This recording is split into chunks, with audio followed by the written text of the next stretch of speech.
Dan Buck is on hold, ladies and gentlemen. Oh, McGraw, you're killing me. I love you, man, but you are just losing it today. Lay it on me. Dude, okay, first of all, when you try to take a whack job like a Timothy McVeigh and try to say that he's a representation of the Christian faith, that is so misguided. Now, he may... No, hold on. Hold on. He said he was. No, I get that, but that is such an extremist individual. You can't fix crazy, right? There will be crazies in every sect, every walk of life, and people that... The difference between what we're talking about is a radical versus a religious doctrine. This isn't something where we've got a few... You keep saying they're radical Muslims. So this is a belief of millions, not thousands, millions of people in the world who believe that there's a holy war underway. Now, not all of them pick up guns and go to war because some feel it can be a spiritual battle. There's 4 different sectors in the Quran of ways they can have the great jihad, but many of them pick that 4th element of the sword. You know that there are parts of the Bible in which you can distort and change for your own. Old Testament, and Christ righted it all. There's nothing. Okay, well, no. Look. But logic doesn't matter, Dan. You know that there are people who distort the Bible for all sorts of reasons. And but I don't. Those are radicals. Those are people not in line with the teachings of Jesus Christ. Okay, well, right? I would think a right-thinking Muslim would say those radicals don't speak for our religion. Okay, but there are millions of them. These aren't. Well, I don't know. Where are you getting millions of them? There are millions. If you were to poll people in major Muslim nations and ask them if they feel there is a holy war, it is part of their salvation. Do you understand that? There are 200 references to the jihad and violence within that Bible, within their religious doctrine. That is not, you have to understand, that is not like any other faith out there. Again, Dan Buck, let me ask you this question. Maybe you're taking the Quran and you're distorting it, right? Okay, have you read it? I have not read the Quran. No, I have not read the Quran. It's troubling, it's frightening. But hold on a second. There could be a Muslim who says, wait a minute, look at this Bible. This Bible says, this and all these terrible other things. You can distort it to let it say anything you want. I have heard from Muslims who say Muslim is a peace-loving, beautiful, engaging, loving religion, including President Bush. You agree with that. President Bush said the exact same thing. You're a believer. There's an entire... All right, sorry, Dan Buck, what do you want to do? We have millions of Muslims living in America. What do you want to do? You want to kick them out?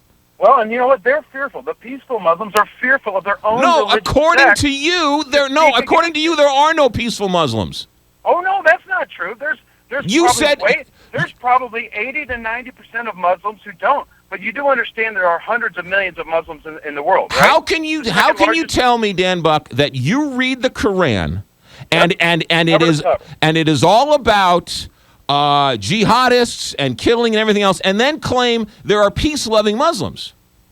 Well, because they don't take it as a literal sense. They are not people who see there are, as you said, many people flee the Muslim nations to practice their faith in America because they don't believe in that violent trend. So how do you determine tens of thousands of these Muslims from Syria who do believe in it, and how do you screen who doesn't believe in the sword, who believes that they are called to kill and will get the virgins upon death? But we know the suicide bomber wasn't a Muslim till 6 weeks ago, and the other one went to a Catholic school. So they weren't raised Muslim. They were raised Muslim. He just attended a Catholic school. Okay. The point is this. The point is this: is that you can't have it all ways. You can't say that the Timothy McVeighs of the world and the idiot who shut up the Bible study in Charleston, South Carolina, distort a peace-loving religion. But you can't confuse Christian nut jobs or come on, Dan. Dan, I don't. Entire religious doctrine that promotes jihad against the founding religions of our nation. Dan, you have to recognize that as a true threat. Dan, how do you not see it? There's a common thread among all these attacks globally, and it is Muslim belief. Is it not? How do you ignore that? How do you not try to come up with an aggressive screening system for any for anyone who wants to enter our country. That's like me saying, but that's like me saying every Ku Klux Klan burning was based on Christian faith, and so therefore the Ku Klux Klan is Christianity. That's not an accurate portrayal of what Christianity is. Okay. You want to go back 60 years to KKK. I'm talking about what are the threats of today. The KKK exists today, Dan. Give me an example of a KKK mass murder that killed 130 people, what we saw in France last Friday. Give me a recent example of that kind of violent behavior by any Christian extremist group. Doesn't happen. Well, what about every school shooting that's out there? What about the guy who killed the 9 people down in Charleston? What about Timothy McVeigh, who killed 600-plus people because he was some type of distorted Christian?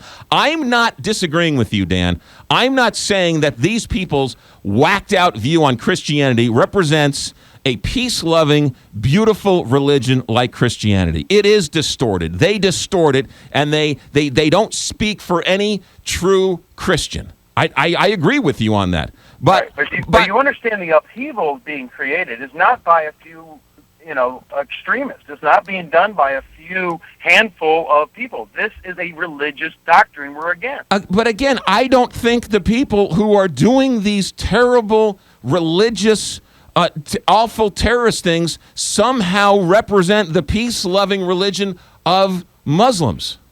But you say there are peace-loving Muslims who very much, many. I know many. I have friends. And they're afraid to speak out. They'd love to go on your show and talk about it. Okay. They don't know who within their own religion they can trust. Well, there are many. There are a whole bunch of black people out there who are afraid to walk down the street because of the quote unquote Christian faith, who says all sorts of deplorable things about African Americans. So what? Look, you can distort a religion any way you want. But, Dan, you can't say the Muslim faith promotes violence and then say, I know a whole bunch of peaceful, loving Muslims who follow the Quran who aren't violent. Challenge yourself, and for the next 2 months, take a chapter at a time, read the Quran, and tell me when you get done with it if you're not troubled. And then we'll leave it at that. Dan, read it. We'll leave it at this. There's no Old New Testament. There's no... It is throughout the entire book. Not all the books. Some of them are very loving and have good messages, but they're very inclusionary. If you are not among their believers, you are seen as the enemy, and that is evident throughout the entire reading. And is not with them, you're against them, and that is not what. And is that or Jewish or Buddhist?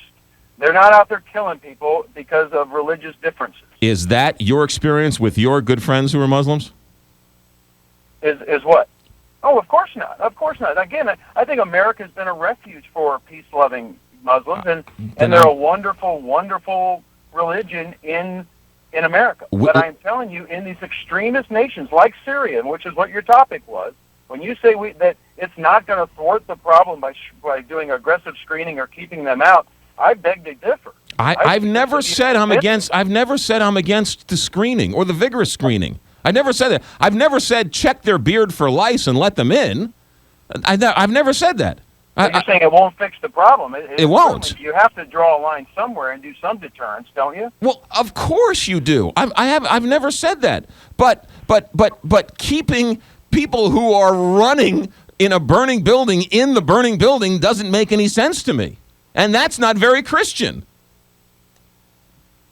I'll leave you with this, Dan, and this we can agree on. Dan Buck, who is filling in for me on the Friday after Thanksgiving, so if you want to hear more of the dulcet tones, you can do that.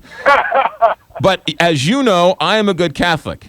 And as a good Catholic, I don't have to read the Bible. The Catholic priests tell me what's in the Bible. Oh, come on. You should go a little deeper than that. Come on. I'm trying to end on a positive note here. Okay. All right. Thanks, Dan. 9:31. We'll get back on track in a moment.